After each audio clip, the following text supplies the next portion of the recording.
Minu kaka ya minu. Bandeko yaki 9h ya tongo papa. 9h na hôpital banda 9h. Ata mbuma ya kisi ya novali balani sie na kiti na ba.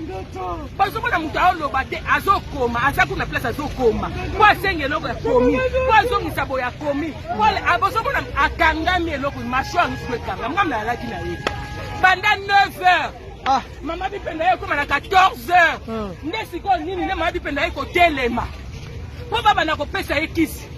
Bazolo bana urgence docteur moko azate ba docteur bakeiko ko sala réunion. Na 9h du matin mutu bana bayakine. Bina batu bolongoli e minu. Misa tu pemba la moko. Omoni siko mutu azoloba te nini te. Oye bati ata na mbetu. Ata novalgine wa novalgine.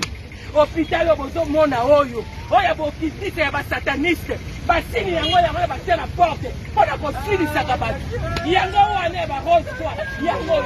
Sini yango ba tia. Ni yango. Na porte yango e besoin na ba rose toi yango wane.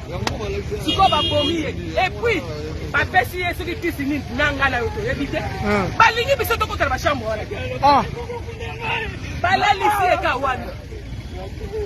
Masuba ya pamba.